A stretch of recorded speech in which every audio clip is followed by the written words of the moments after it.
उन तीनों का डांस खत्म हो गया। सबने तीनों की काफी तारीफ की। तीनों दोस्त भी बहुत खुश थे। तभी ऐसा कुछ हुआ जिसकी किसी ने भी उम्मीद नहीं की थी। अचानक ही पूरे लॉन को लाइट चली गई। पूरे लॉन में अंधेरा छा गया। वो तो अच्छा हुआ कि तीनों दोस्त साथ में ही थे। अनिकेत ने उन दोनों को पकड़ रखा था। इशिका को इस बात से बहुत गुस्सा आने लगा। भाई, गुस्सा तो आना ही चाहिए। आखिर इतने फेमस होटल में उसके पापा ने उसकी बर्थडे पार्टी अरेंज किया था, लेकिन यहाँ की ऐसी सर्विस है। भाई, अब भला इशिका को यह कौन बताए कि यह सर्विस नहीं बल्कि साजिश है, वह भी आर्य की सोची समझी साजिश। वो गुस्से में मैनेजर को कॉल करने ही वाली थी कि मैनेजर खुद भागता हुआ लाइट के साथ वहां पहुंच गया। बेचारे ने हांफते हुए कहा, sorry ma'am, sorry, very sorry. तो इशिका ने गुस्से में कहा, सॉरी, सीरियसली? शहर का सबसे बड़ा, महंगा और फेमस होटल और उसकी ऐसी ऐसी मेंटेनेंस। मेरे पास तो कहने के लिए शब्द ही नहीं है। I am literally shocked. मुझे कम से कम आप लोगों से ऐसी उम्मीद तो नहीं थी। पता है ना, मेरे एक नेगेटिव रिव्यू आपके इस होटल के सो कॉल्ड रेपुटेशन पर क्या असर करेगा? यह सुनते ही वो मैनेजर घबरा गया। उसने मन ही मन दुनिया भर के देवी देवताओं को याद कर लिया और फिर जल्दी से कहा, नहीं नहीं मैम, प्लीज आप ऐसा कुछ मुझ कीजिए। मैं कुछ करता हूँ। आप प्लीज प्लीज मुझे बस थोड़ा सा समय दे दीजिए। बेचारे मैनेजर की हालत इस वक्त बहुत ज्यादा ही खराब हो गई। उसने जल्दी से आर्य को कॉल किया और इशिका ने जो कुछ भी कहा वह सब कुछ उसे बता दिया। बेचारा मैनेजर इस वक्त तक पसीना पसीना हो गया था। आर्य ने जैसे ही मैनेजर की बातें सुनी तो उसके चेहरे पर एक डेविल स्माइल आ गई। लेकिन उसकी यह स्माइल कोई भी देख पाए उससे पहले ही उसने खुद को नॉर्मल किया और फिर मैनेजर से कहा, नहीं, मैं ऐसा नहीं होने दूंगा। कोई भी हमारे रेप्यूटेशन पर दाग लगाए, यह मुझे मंजूर नहीं। तुम एक काम करो, 5 मिनट में मुझे सब कुछ पता करके बताओ कि ऐसा क्यों हुआ और जो भी हुआ है वह कब तक ठीक होगा। समझ गए? जल्दी करो। आर्य ने थोड़ा सा डांटने के अंदाज में कहा। अक्षित जी ने भी यह सब कुछ नोटिस कर लिया था। उन्होंने आर्य के पास आकर कहा, बेटा, आज तुम्हारी सगाई है, तो तुम उस पर फोकस करो और यह सब चिंता तुम मुझ पर छोड़ दो। इस पर आर्य ने थोड़ा सीरियस होने का नाटक करते हुए कहा, नहीं डैड, यहाँ मामला हमारे रेप्यूटेशन का है। मैं इस वक्त सब कुछ छोड़कर आराम से बस अपनी सगाई पर फोकस नहीं कर सकता। यहाँ बात हमारे रेप्यूटेशन की है, जिसे आपने और दादाजी ने अपनी बरसों की कड़ी मेहनत से कमाया है। मैं ऐसे ही इस पर कोई दाग नहीं लगने दे सकता हूँ। चाहे इसके लिए मुझे जो कुछ भी करना पड़े, मैं वह सब करूँगा। आर्य की बात सुनकर आज अक्षित जी को अपने बेटे पर बहुत गर्व महसूस हुआ। तभी आर्य के मोबाइल पर फिर एक बार मैनेजर का कॉल आया। आर्य ने जानबूझकर कॉल को स्पीकर पर डाल दिया। तभी सामने से मैनेजर ने कहा, सर, दरअसल लॉन वाले एरिया में जिस पॉइंट से पावर सप्लाई होता है उस पॉइंट पर शॉर्ट सर्किट हो गया है और वह पॉइंट इतनी बुरी तरह से जल चुका है कि अच्छे से रिपेयर करवाए बगैर नए जनरेटर को उस पॉइंट से कनेक्ट भी नहीं किया जा सकता है, और अगर हम किसी तरह से उसे ठीक करके नया जनरेटर को उससे कनेक्ट करते भी है तो उससे किसी भी वक्त आग लगने का खतरा हो सकता है। मैनेजर कैसा कहते ही अक्षित जी ने उसे रोकते हुए कहा, नहीं नहीं, इससे तो लोगों की जान भी जा सकती है।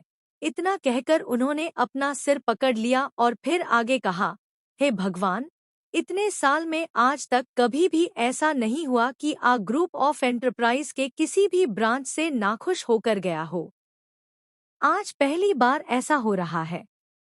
यह कहते हुए अक्षत जी थोड़ा उदास हो गए और उनको उदास देखकर आर्य ने मन ही मन कहा, I am sorry dad. I didn't mean to hurt you, पर मुझे बस यह करना था। But you don't worry dad, I manage everything.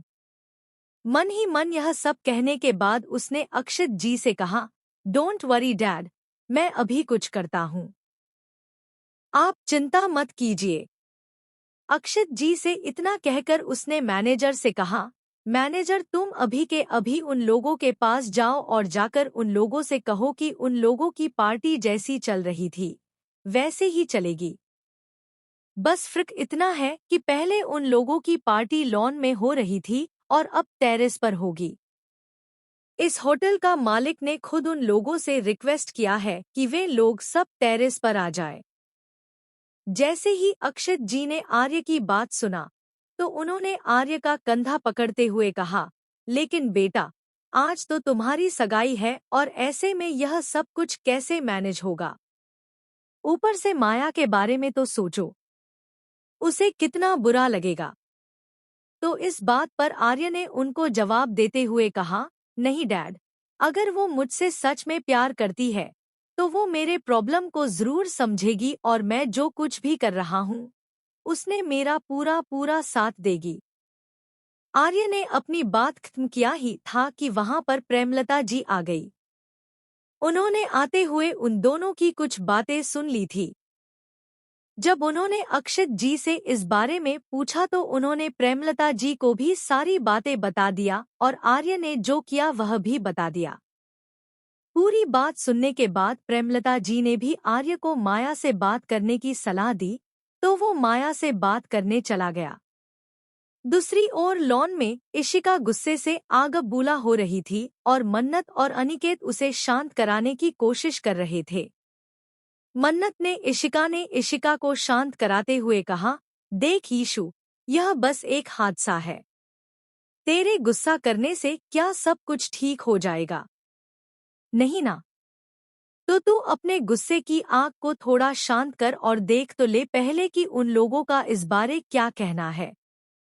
मन्नत की बात सुनकर इशिका कुछ कहने जा ही रही थी कि तभी वो मैनेजर बेचारा भागता हुआ आया और एक ही सांस में आर्य ने जो कुछ भी उससे कहने को कहा था वह सब कह दिया।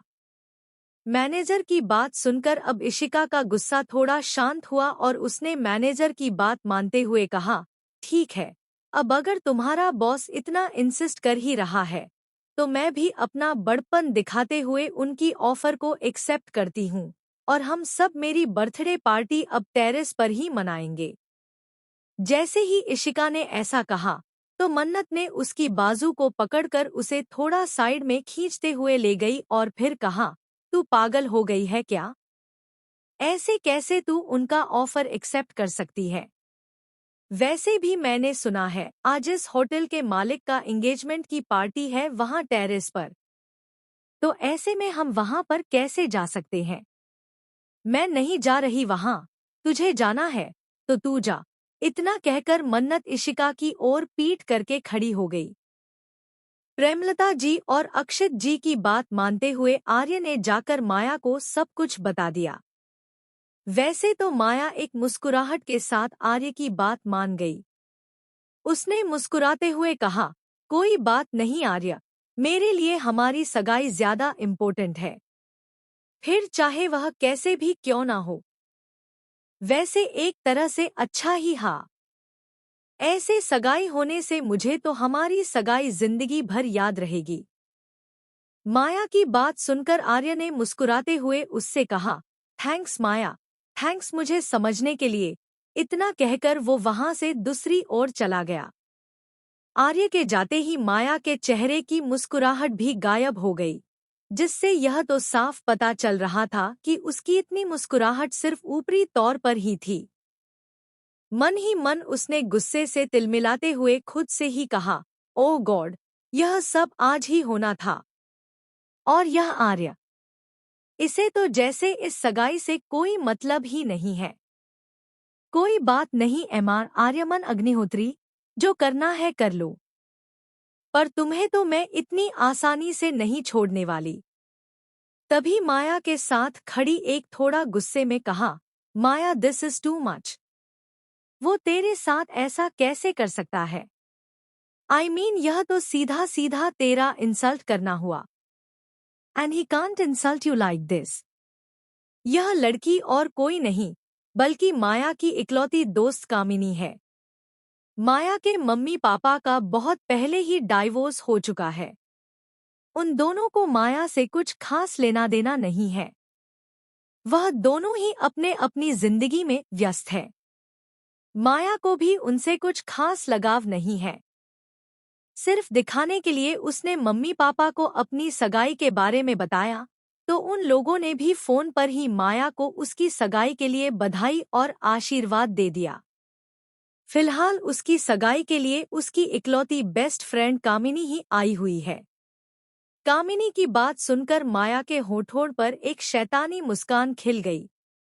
उसने वैसे ही मुस्कुराते हुए कामिनी को जवाब दिया, ओ कम ऑन बेब, तुम्हें क्या यह सब सुनाई दे रहा है? लेकिन मुझे तो सिर्फ और सिर्फ पैसों की खनखनाहट ही सुनाई दे रही है, वह भी करोड़ों की।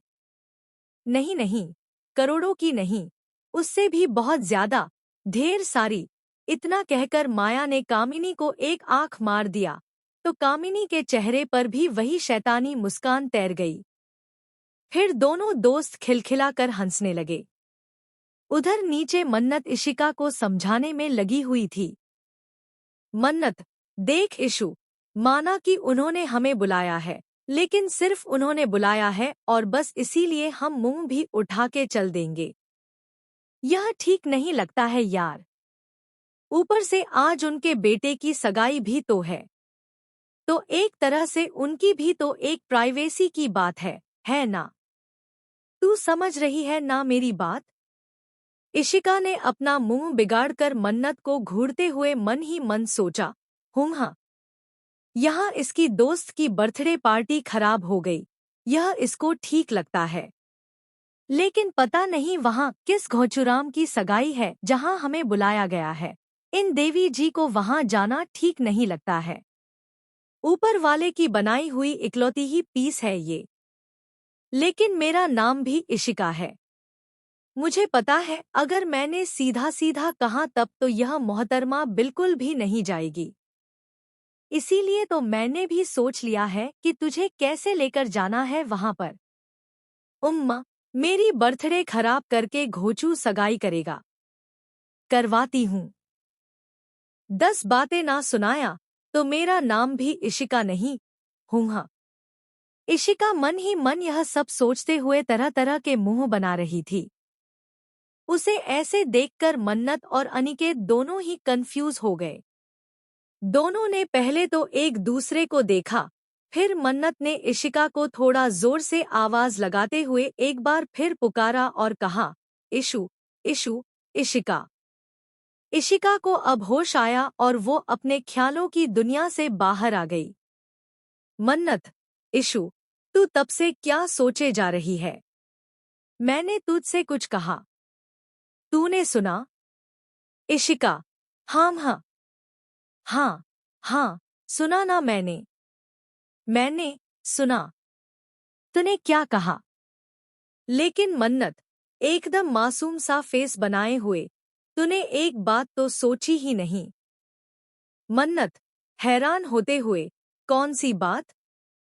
इशिका, देख मन्नत, तूने जो भी कहा वह सब ठीक है, लेकिन क्या तूने सोचा है, यह होटल इस शहर का नंबर 1 होटल तो है ही, साथ ही साथ इस देश के टॉप 3 होटल्स में से एक है और हमें इस होटल के मालिक ने खुद बुलाया है। तो अगर हम वहां नहीं गए, तो क्या यह उनकी इंसल्ट करना नहीं होगा? ऊपर से लोग क्या कहेंगे जब उनको पता चलेगा कि इतने बड़े आदमी ने खुद अपनी गलती को मानते हुए हमें वहां पर बुलाया है, लेकिन हम वहां नहीं गए। लोग तो यही सोचेंगे ना कि हम लोगों में एटीट्यूड है। वे लोग हमारी परवरिश पर सवाल उठाएंगे। कहेंगे कि माता पिता ने कैसे संस्कार दिए हैं जो बड़ों का आदर करना भी नहीं जानती है। इतने बड़े आदमी ने उन लोगों को बुलाया और उन्होंने एटीट्यूड दिखाकर आने से मना कर दिया। अब तू ही बता, क्या अच्छा लगेगा जब लोग हमारे बारे में यह सब कहेंगे? इतना कहकर इशिका मन्नत को ही देखने लगी। मन्नत के मन में क्या चल रहा है, वो बस यही समझाने की कोशिश कर रही थी। जन्नत भी अब चिंता में पड़ गई। वो कुछ देर यूं ही सिर झुकाए खड़ी रही। फिर उसने कुछ सोचते हुए कहा, बात तो तेरी सही है इशू। इतना सुनते ही इशिका की आंखों में चमक आ गई, जिसे अनिकेत ने भी नोटिस कर लिया था। तभी मन्नत ने आगे कहा, मैंने इस बारे में तो सोचा ही नहीं। अच्छा ठीक है, एक काम करते हैं, हम पहले वहां पर जाते हैं और फिर जिन्होंने हमें वहां बुलाया है, इनका शुक्रिया अदा करके वहां से निकल जाते हैं। ठीक है ना? मन्नत को और कुछ भी कहने का मौका दिए बगैर ही इशिका ने झट से कहा, ठीक है, ठीक है, तूने जो भी कहा वह एकदम ठीक है और अब वही होगा जो तूने कहा है। अब जल्दी चल, चलते हैं। इतना कहकर वो मन्नत का हाथ पकड़कर उसे ले जाने लगी, तो मन्नत ने उसे रोकते हुए कहा, रुक, पहले इन सबको तो अच्छे से कह दे कि आज की पार्टी खत्म हो गई है। तभी Ishika, oh sorry, hello hello guys and girls, आज की पार्टी यही खत्म। मेरी तरफ से किसी और दिन एक अच्छे से होटल में सबको डिनर करवा दूंगी, लेकिन आज आप सब कृपया अपने अपने घर जाएं। इतना कहकर उसने मन्नत को देखा और कहा, हो गया, अब चल। उसने मन्नत और अनिकेत का हाथ पकड़कर उन दोनों को लगभग खींचते हुए उस मैनेजर के साथ ऊपर चला गया। आर्य बेचैनी से उन लोगों के आने का इंतजार कर रहा था। उसने मन ही मन सोचा, ओह गॉड, वो लोग अब तक क्यों नहीं आए? मैंने उसे यहाँ लाने के लिए कितना कुछ किया। अगर वो नहीं आई तो सब बेकार हो जाएगा। नहीं मन्नत, तुम्हें तो कैसे भी करके मेरे पास आना ही पड़ेगा। यह सब सोचते हुए उसका चेहरा सख्त हो गया। उसकी नजरें अभी भी दरवाजे पर ही टिकी हुई थी। तभी उसने देखा इशिका और अनिकेत अंदर आ रहे हैं, लेकिन मन्नत उन लोगों के साथ नहीं है। यह देखकर इसकी आंखें छोटी हो गई। तभी मन्नत इन दोनों के बीच में से निकलते हुए सामने आती है। जैसे ही आर्य ने मन्नत को देखा, वो सब कुछ भूल गया। उसने मॉनिटर में जब मन्नत को देखा था तो वो अच्छे से नहीं देख पाया था, लेकिन अब सामने से मन्नत को देखकर वो जैसे अपने आप को ही भूल गया। उसका गुस्सा, बेचैनी, वो सब कुछ भूल गया। तभी मैनेजर की बात सुनकर वो होश में आया। मैनेजर ने कहा कि वो उन लोगों को लेकर आया है। आर्य मैनेजर की बात सुनकर उन लोगों के पास जाने ही वाला था कि तभी उसने देखा कि अक्षत जी पहले ही वहां पहुंच गए। जैसे ही अक्षत जी ने मन्नत, इशिका और अनिकेत को देखा तो वो उन तीनों के पास चले गए और कहा, आइए बच्चों, हम आप लोगों का ही इंतजार कर रहे थे। अक्षत जी को ने सुनकर तीनों ने ही हल्का सा मुस्करा दिया। तब अक्षत जी ने आगे कहा, बच्चों, आज जो कुछ भी हुआ बहुत गलत हुआ। हमें पता है आप लोगों ने अपना जन्मदिन मनाने के लिए बहुत उम्मीद से इस होटल में बुकिंग की थी, लेकिन बदकिस्मती से यह सब हो गया। हम दिल से आप लोगों से माफी मांगना चाहते हैं। इतना कहकर अक्षत जी अपने दोनों हाथ जोड़ने को हुए ही थे कि तभी मन्नत ने एकदम से उनके दोनों हाथों को ही पकड़ लिया। उसने हल्का सा मुस्कुराकर ना में अपना गर्दन हिलाते हुए कहा, अरे सर, यह आप क्या कर रहे हैं? आप प्लीज ऐसा मत कीजिए। सर, जो भी हुआ उसमें आपकी तो कोई गलती नहीं थी ना। आपने थोड़ी ही ना जानबूझकर कुछ किया था। जो हुआ वह एक मामूली इंसिडेंट है जो किसी के साथ कभी भी हो सकता है। इसीलिए आप इस बात की वजह से खुद को दोष मत दीजिए। हमें आपसे कोई शिकायत नहीं है, तो प्लीज आप ऐसा मत कीजिए। हम तो यहाँ बस आप लोगों का शुक्रिया अदा करने आए थे कि आप लोगों ने आज अपना एक इतना इम्पोर्टेंट दिन छोड़कर हमारे बारे में सोचा। यही हमारे लिए बहुत है सर, है ना इशू? इतना कहकर मन्नत ने इशिका की ओर देखा। इशिका अब तक मन्नत को ही आंखें फाड़े देख रही थी। उसने मन ही मन सोचा, कहाँ तो मैं इन लोगों को यहाँ पर अच्छा खासा सबक सिखाने आई थी, लेकिन इस देवी जी ने तो सब कुछ कबाड़ा कर दिया। जैसे ही मन्नत ने उसे बुलाया तो अब जाकर उसे होश आया। उसने भी एक झूठी मुस्कान के साथ कहा, जी हाँ बिल्कुल। इसने बिल्कुल सही कहा। उधर इशिका की ऐसी हालत देखकर अनिकेत अपना मुंह दबाए हंसने लगा। उन दोनों की बात सुनकर अक्षत जी ने कहा, अरे लेकिन ऐसे कैसे बेटा? आज आपका जन्मदिन है और फिर आपने तो अब तक अपना केक भी नहीं काटा है। अक्षत जी की बात सुनकर मन्नत समझ गई कि उन्हें गलतफहमी हो गई है। तब मन्नत ने उनकी गलतफहमी दूर करते हुए कहा, नहीं सर, आज मेरा नहीं, इसका। मन्नत ने इशिका का एक हाथ पकड़कर उसे अपनी ओर खींचते हुए कहा, इसका बर्थडे है। तो ईश्वर पक्षी जी ने मुस्कुराते हुए कहा, ओह अच्छा अच्छा, लेकिन तुम केक काटे बिना नहीं जाओगी। उनके इतना कहने पर मन्नत ने आगे कहा, सर आज आपके बेटे का एंगेजमेंट है। यह वक्त कंप्लीटली आपकी फैमिली का है और इसमें हम बाहर वालों का रहना सही नहीं होगा। हम तीनों बस अभी निकलेंगे, है ना इशू? और हाँ सर, आपको आपके बेटे की सगाई बहुत बहुत मुबारक हो। मन्नत की इस बात पर अक्षत जी कुछ कहने को जा ही रहे थे कि तभी किसी ने मन्नत का नाम लेकर पुकारा, मन्नत। सभी ने आवाज की ओर देखा तो वहां पर प्रेमलता जी खड़ी थी। वो हैरान नजरों से मन्नत की ओर देखते हुए उन लोगों के पास आ गई। उन्होंने उन लोगों के पास आकर कहा, अरे मन्नत बेटा, आप और यहाँ? प्रेमलता जी को वहां पर देखकर इशिका और अनिकेत की आंखें छोटी हो गई। तभी इशिका ने अनिकेत को कोहनी मारते हुए उसके कान में फुसफुसाते हुए कहा, निक्स तू भी तो वही नहीं सोच रहा है जो मैं सोच रही हूँ। हाँ यार, कहीं यह आर्यमन सर की सगाई तो नहीं है ना? अनिकेत ने भी ठीक वैसे ही फुसफुसाते हुए इशिका के कान में कहा। प्रेमलता जी को ऐसे मन्नत के साथ बात करते हुए देखकर अक्षत जी भी काफी हैरान हो गए। उन्होंने प्रेमलता जी की ओर हैरानी से देखते हुए पूछा, प्रेम, क्या आप इन्हें जानती है? तो इस पर प्रेमलता जी ने मुस्कुराते हुए कहा, हाँ यही तो मन्नत है। अरे मैंने आपको बताया तो था वृद्धाश्रम वाली लड़की को बारे में। यही है वह मन्नत। इतना सुनते ही अक्षत जी ने मन्नत की ओर देखा और उसके सिर पर प्यार से हाथ रखते हुए कहा, थैंक यू बेटा। आप नहीं जानती है कि आपने क्या किया है। आपकी वजह से मेरे पापा का बनाया हुआ वृद्धाश्रम आज घर बन पाया है। Thank you so much.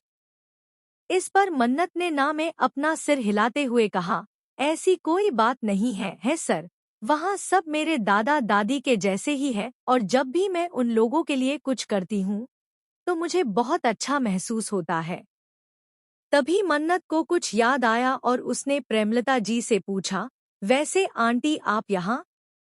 ओह अच्छा, शायद आप भी यहाँ इनवाइटेड है। प्रेमलता जी और अक्षत जी दोनों के होठों पर ही मन्नत की बात सुनकर एक मुस्कान तैर गई। तो वहीं इशिका और अनिकेत ने नम ही मन अपना अपना माथा पीट लिया। इशिका ने खुद से ही मन में कहा, यार ये इतनी भोली क्यों है?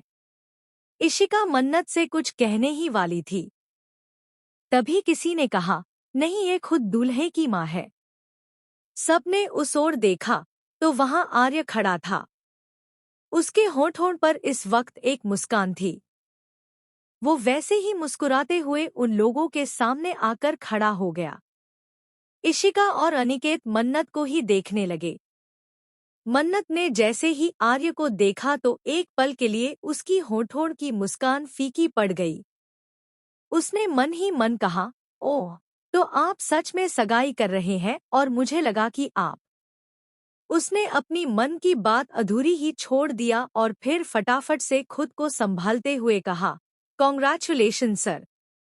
आपको आपकी जिंदगी इस खास दिन के लिए बहुत बहुत बधाई और ढेर सारी शुभकामनाएं। मन्नत ने आर्य के सगाई के बारे में जानकर भी कुछ रिएक्ट नहीं किया। उल्टा उसने तो उसे बधाई भी दे दिया। लेकिन आर्य को मन्नत का ऐसे बिहेव करना बिल्कुल भी पसंद नहीं आया। उसके चेहरे पर से मुस्कान तो नहीं गया, लेकिन गुस्से में उसके हाथों की मुट्ठियां कस गई। तभी प्रेमलता जी ने मन्नत का हाथ पकड़ते हुए कहा, बेटा आप जब यहाँ पर ही गई हो तो प्लीज सगाई होने तक आप सब यहीं रुक जाइए, इससे हमें अच्छा लगेगा। प्रेमलता जी ने बड़ी ही उम्मीद के साथ मन्नत से यह बात कही थी। प्रेमलता जी की बात सुनकर इशिका और अनिकेत ने पहले तो एक दूसरे को देखा और फिर वह दोनों मन्नत को देखने लगे। वहीं आर्य भी मन्नत के जवाब का बेसब्री से इंतजार करने लगा। प्रेमलता जी बातों से यह तो साफ पता चल रहा था कि वह दिल से चाहती है मन्नत इस सगाई में शामिल हो। इसलिए मन्नत भी उनको मना नहीं कर पाई और उसने सगाई में शामिल होने के लिए हाँ कह दिया है। मन्नत के हाँ करते ही आर्य के चेहरे पर एक शैतानी मुस्कान खिल गई, जिसे किसी ने भी नोटिस नहीं किया। प्रेमलता जी ने मन्नत का हाथ पकड़कर उसे अंदर ले गई और उनके पीछे पीछे चले गए।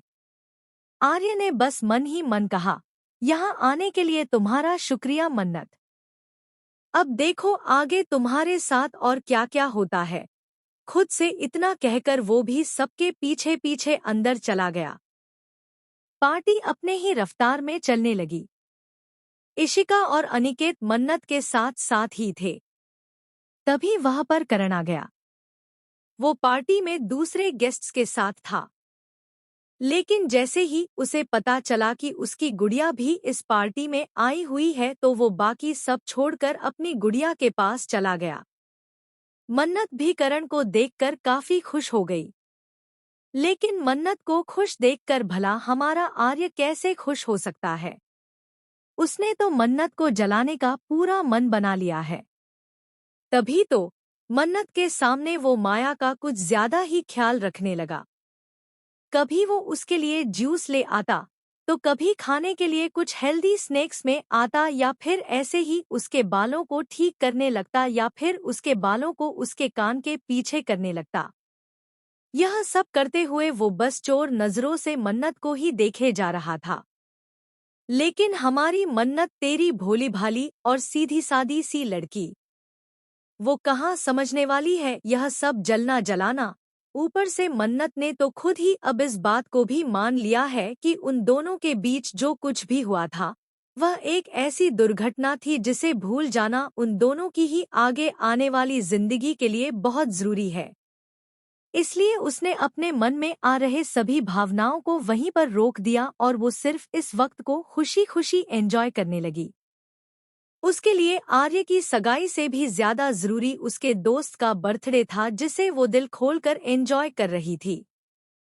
लेकिन इसके ठीक उलट इशिका को आर्य का ऐसा बर्ताव बिल्कुल भी अच्छा नहीं लग रहा था। इशिका बस आर्य को ही देखे जा रही थी और मन ही मन उसे जी भर के कोस रही थी। तभी सबको अक्षित जी की आवाज सुनाई देती है, जो वहीं सामने बनी एक स्टेज पर माइक हाथ में लिए खड़े थे। तभी उन्होंने सबका अटेंशन में अपने और खींचते हुए कहा, ladies and gentleman, may I have your attention please. कहते हैं कि खुशियां बांटने से बढ़ती है। तो इसी बात को ध्यान में रखते हुए आज के दिन को और भी ज्यादा यादगार और खुशनुमा बनाने के लिए मैं एक प्यारी सी बच्ची का जन्मदिन सेलिब्रेट करना चाहता हूँ, जिसका आज जन्मदिन है और जो खुद यहाँ मेरे बेटे की सगाई में शामिल भी है। तो इशिका बेटा, आप प्लीज ऊपर आइए और इस केक को काटकर हमारे साथ अपना जन्मदिन मनाते हुए हमें भी अपनी खुशियों में शामिल होने का मौका दीजिए। अक्षित जी के ऐसा कहने पर इशिका ने पहले तो मन्नत की ओर देखा और फिर उसने अनिकेत की ओर देखा। दोनों ने ही अपनी अपनी सिर ऊपर नीचे हिलाते हुए इशिका को हाँ कहा और उसे स्टेज पर जाने का इशारा किया।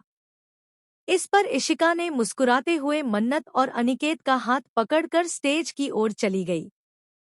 उसके ऐसा करने पर मन्नत और अनिकेत ने एक दूसरे को देखा और दोनों ने ही मुस्कुरा दिया। इस वक्त तीनों ही एक साथ स्टेज पर थे और उनके सामने एक बड़ा और खूबसूरत सा केक था। स्टेज पर अब तक प्रेमलता जी भी अक्षित जी के साथ आकर खड़ी हो गई। उन्होंने इशिका को देखकर मुस्कुराते हुए कहा, इशिका बेटा, अब आप अपनी कोई एक विश मांगिए और फिर केक काटिए।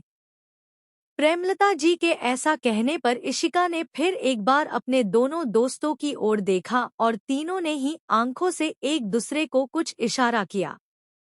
फिर तीनों ने ही एक साथ अपना हाथ जोड़ते हुए अपनी आंखें बंद कर लिया। तीनों ही एक दूसरे के लिए विश मांगने लगे। इशिका, ओह गॉड, मेरी इस भोली नादान दोस्त मन्नत को थोड़ा सा तो अक्ल दे दो। यह इतनी मासूम क्यों है? प्लीज भगवान हमेशा मेरे मन का ख्याल रखना और इसको किसी ऐसे इंसान से मिलाना जो इसे पागलपन की हद तक प्यार करे और जिसके सामने इस घमंडी और बदतमीज आर्यमन अग्निहोत्री ठहर भी ना पाए। अब रहा मेरा निक्स बेबी, तो उसे भी हमेशा खुश रखना और हाँ, जल्दी ही एक अच्छी वाली गर्लफ्रेंड भी दे देना। लेकिन याद रहे, जीएफ ऐसी होनी चाहिए जो मुझे और मन को लेकर जेलस फील ना करे। मन्नत, भगवान जी आपको तो पता ही है कि यह दोनों ही मेरे लिए कितने इम्पोर्टेंट है। इन दोनों के बिना तो मैं अपनी जिंदगी सोच भी नहीं सकती। इन दोनों को हमेशा खुश रखना, दुनिया भर की खुशियां इन दोनों को देना और हमारी दोस्ती भी ऐसे ही बनाए रखना। कभी किसी की भी बुरी नजर ना लगे हमारी दोस्ती को। अनिकेत, दोनों स्टूपिड और नादान को आपने मेरी ही किस्मत में लिख दिया है। लेकिन फिर भी यह दोनों मेरे जिंदगी का ऐसा हिस्सा है जिसके बिना मैं कभी नहीं रह सकता हूँ। मन के लिए हमेशा चिंता होती है। वो तो इतनी भोली है कि कोई भी उसका फायदा उठाकर चला जाता है। आप हमेशा उसका ख्याल रखना, उसकी रक्षा करना और उसे ढेरों खुशियां देना। और रही बात इशिका की, तो यह तो खुद ही तीखी मिर्ची है, फिर भी दिल की बहुत सॉफ्ट है। इसे भी हमेशा खुश रखना और इसके सारे सपनों को पूरा करना। तीनों ने एक साथ विश मांगने के बाद अपनी अपनी आंखें खोल दिया और एक दूसरे को देखकर मुस्कुरा दिया। तभी इशिका ने नाइफ पकड़ते हुए मन्नत को इशारा किया, तो उसने इशिका के हाथ के ऊपर अपना हाथ रख दिया। फिर दोनों ने ही अनिकेत को देखा तो उसने भी मुस्कुराते हुए मन्नत के हाथ के ऊपर अपना हाथ रख दिया। फिर तीनों ने ही हमेशा की तरह एक साथ मुस्कुराते हुए केक कट किया। उन तीनों की ऐसी पक्की दोस्ती देखकर सभी का दिल भर आया। सभी ने जोर जोर से ताली बजाते हुए उन तीनों को चीयर किया। लेकिन जहां सब उनके लिए, उनके साथ उनकी खुशी में खुश थे, वहीं केक कट करने के टाइम पर मन्नत के हाथ के ऊपर अनिकेत का हाथ देखकर आर्य का दिल गुस्से से भर गया। उसने अपने हाथों की मुट्ठियां भींच लिया जिससे वो अपने गुस्से को कंट्रोल कर सके। उससे पहले ही अनिकेत का मन्नत का हाथ पकड़ना बर्दाश्त नहीं हो रहा था। ऊपर से जब तीनों ने एक दूसरे को केक खिला रहे थे तो इशिका ने जानबूझकर अनिकेत के गाल पर थोड़ा सा क्रीम लगा दिया, जिसे मन्नत साफ करने लगी। यह देखकर तो आर्य का मन अनिकेत का मर्डर करने को चाह रहा था। इसके बाद इशिका ने अक्षित जी, प्रेमलता जी और करण को एक एक करके केक खिलाया। फिर उसने आर्य के पास केक ले जाकर कहा, सर लीजिए, मेरे बर्थडे का केक खाइए। मैम क्यों नहीं, आप खुद अपने हाथों से खिला दे सिर को। इशिका की बात सुनकर माया काफी खुश हो गई। उसने इशिका के हाथ से केक लेकर जैसे ही आर्य को खिलाने गई, आर्य बिना खाए, बिना कुछ कहे ही वहां से चला गया। आर्य को ऐसे जाता हुआ देखकर इशिका के चेहरे पर एक शैतानी मुस्कान खिल गई और उसने आर्य के जाने की ओर देखते हुए मन ही मन कहा, ऐसा तो अभी तक कुछ भी नहीं हुआ जिससे आपका चेहरा बिगड़ गया। धमाका तो अब होगा सरर। अभी भी उसके चेहरे पर वही वाली मुस्कान थी।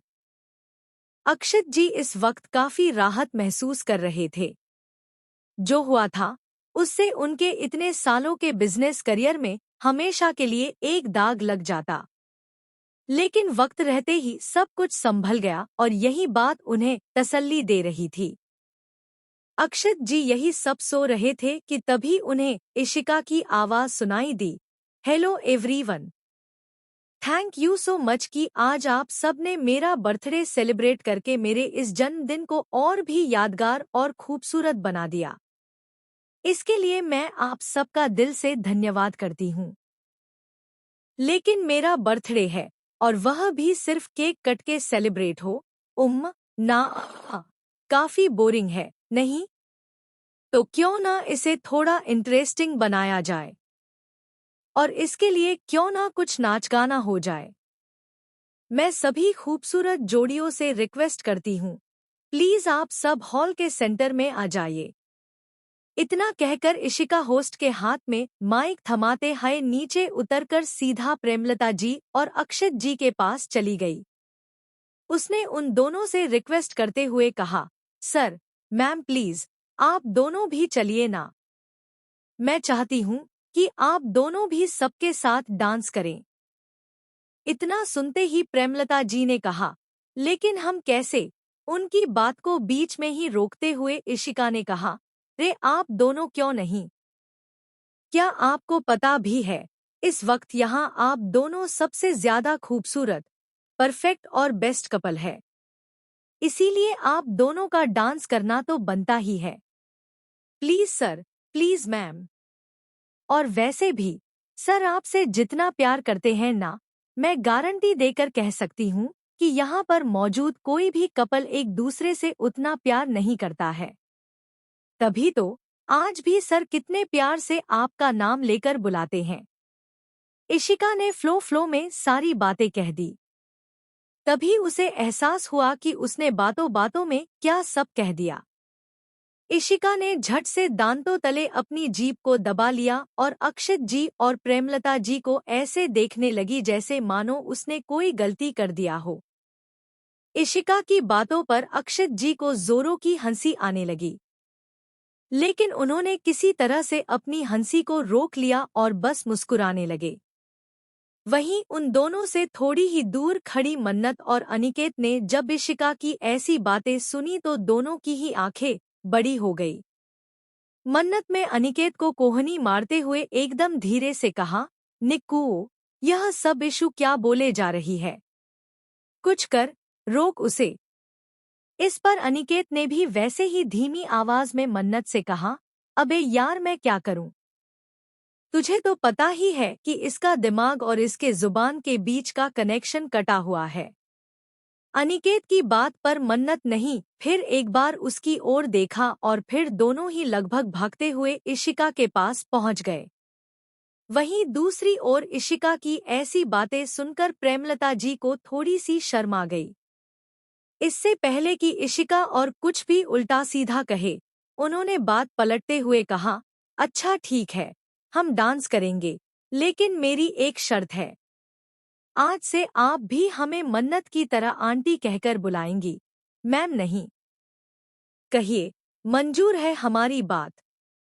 उन्होंने इशिका को देखते हुए कहा तो इशिका ने भी मुस्कुराते हुए हाँ में अपना गर्दन हिला दिया।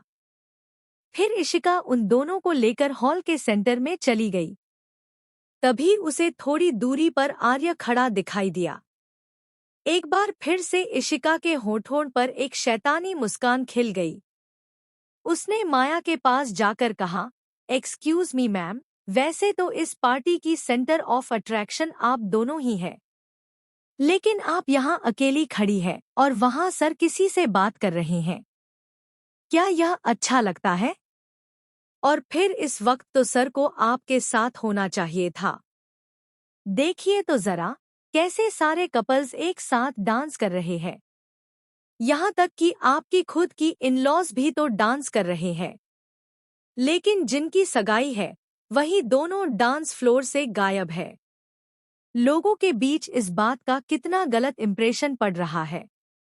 अगर आपको मेरी बातों पर यकीन नहीं है, तो फिर आप पूछिए जरा अपनी दोस्त से।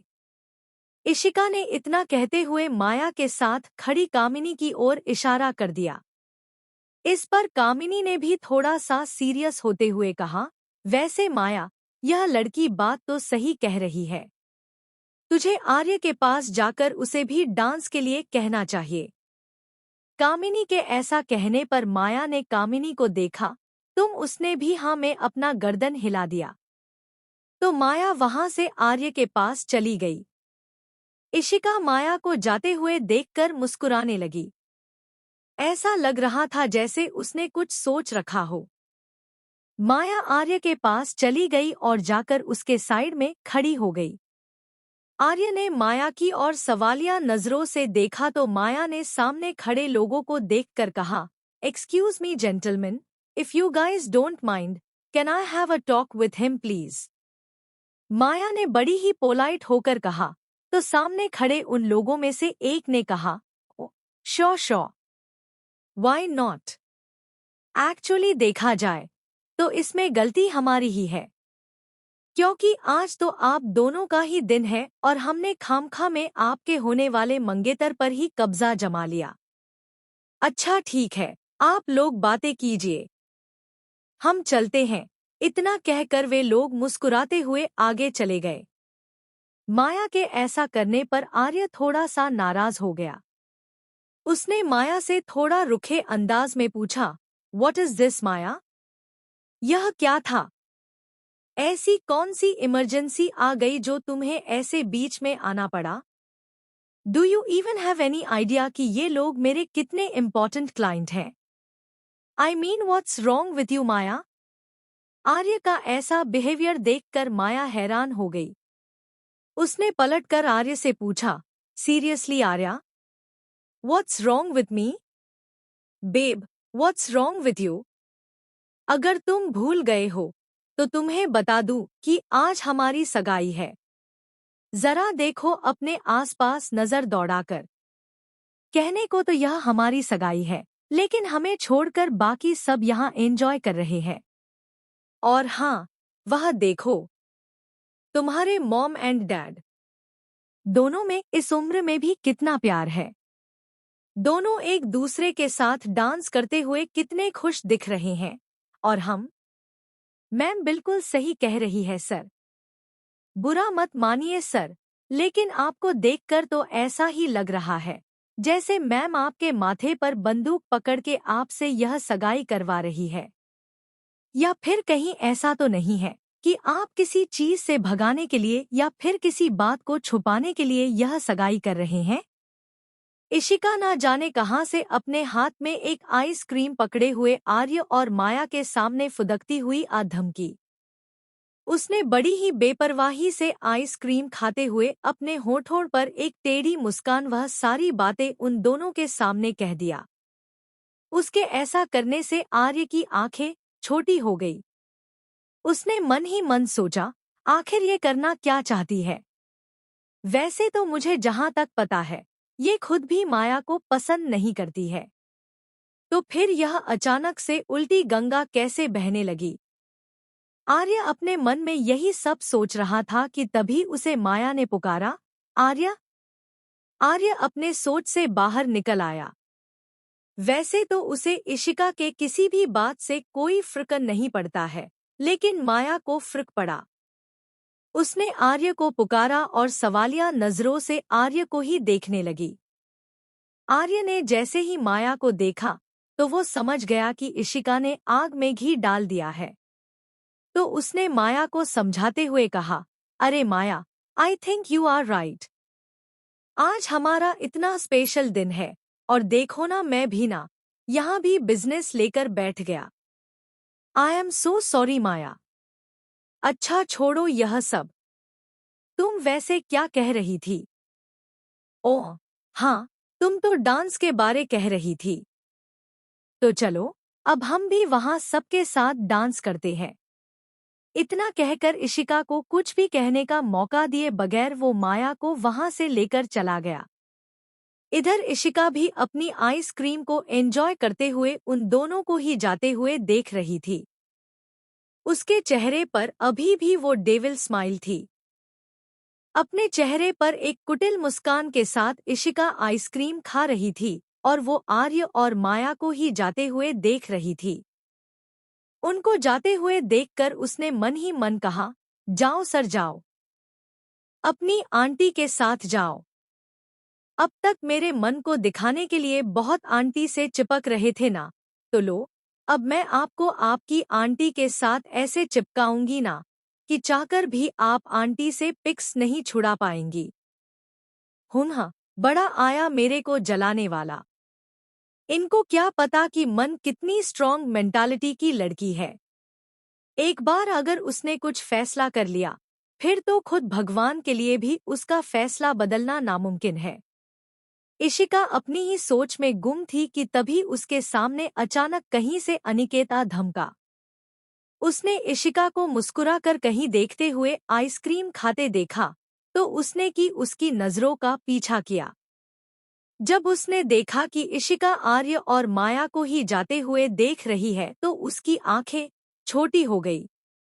उसने वैसे ही इशिका को घूरते हुए पूछा, क्या चल रहा है तेरे दिमाग में? क्या करने की सोच रही है अब तू? अनिकेत के ऐसा कहने पर इशिका को जैसे होश आया। उसने अनिकेत को देखा जो उसे ही घूर कर देख रहा था। इशिका ने अनिकेत से अपनी नजरें फेरते हुए गला साफ किया और फिर अपने कंधे उचकाते हुए बड़ी ही मासूमियत से कहा, कौन मैं भला क्या सोचूंगी? मैं कुछ नहीं सोच रही थी और ना ही मेरे दिमाग में कुछ चल रहा है, समझा? इशिका की बात पर अनिकेत को जरा सा भी भरोसा नहीं हुआ, जिसे इशिका भी समझ गई। तो उसने अपने दांत दिखाते हुए कहा, अबा, तू छोड़ना, तू भी क्या बात लेकर बैठ गया? चल ना वहां चलते हैं।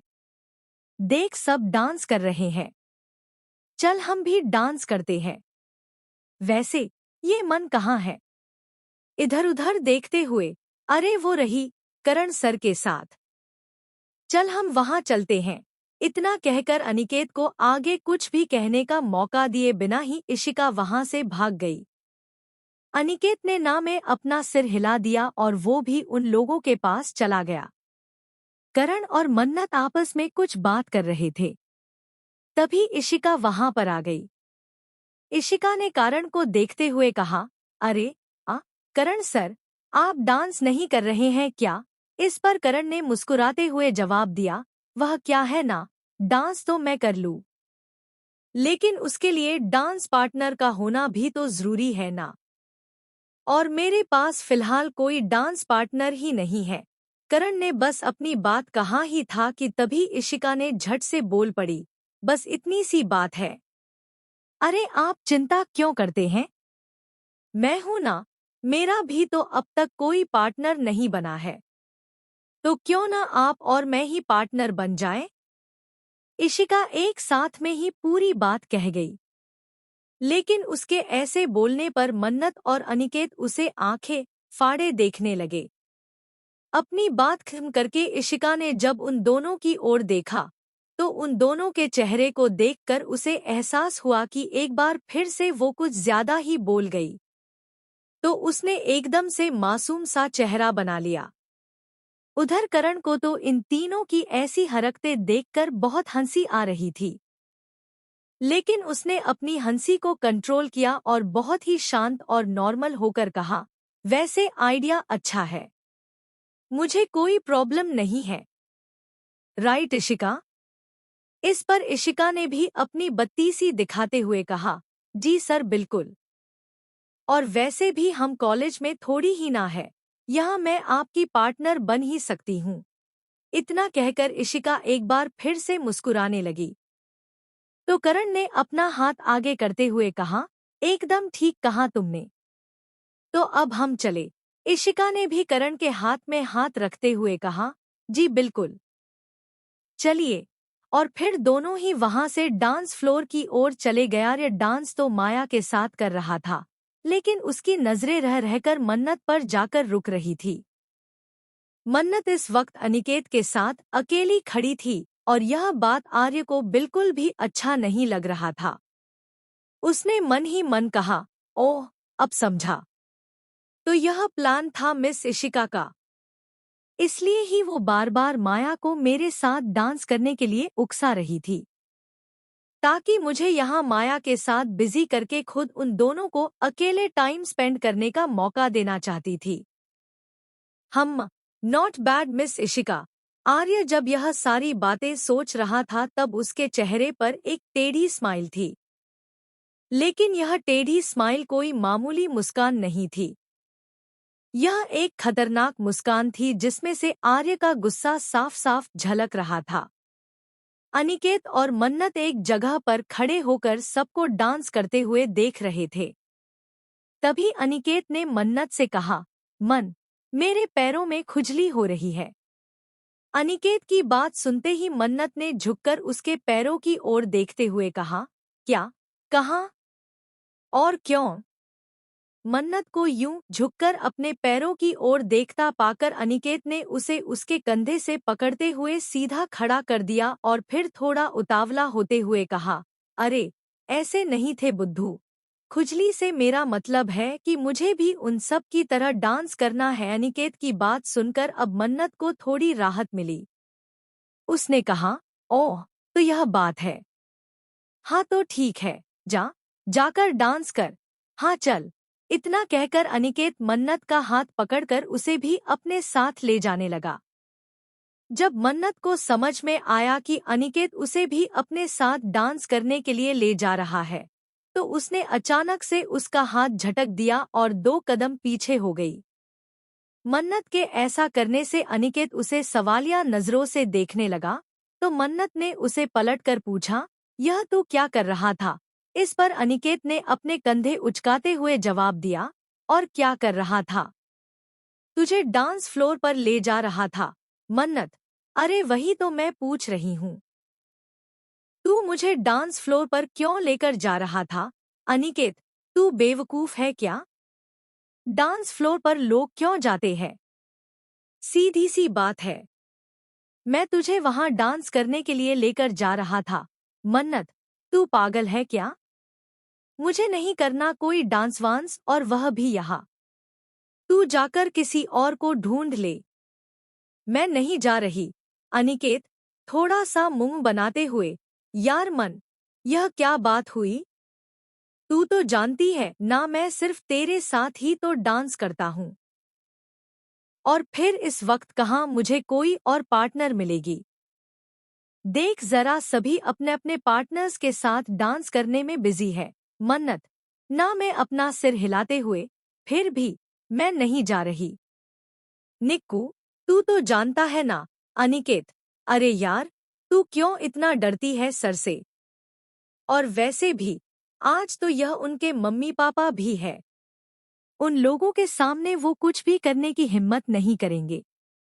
वैसे भी अगर तू नहीं गई ना, तो यह जो तेरी बेस्ट फ्रेंड है, अरे वही जो मेरी जान की दुश्मन है, वो मुझे जिंदगी भर ताना मारती रहेगी कि देख, तू इतना बकवास डांसर है कि तेरी बहन ने भी तेरे साथ डांस नहीं किया। यह सब कहते हुए अनिकेत ने बिल्कुल बच्चों जैसी शक्ल बना ली थी। अब तो मन्नत को भी उसे ऐसे देखकर दया आने लगी। उसने एक गहरी सांस छोड़ते हुए कहा, तू नहीं मानेगा, है ना?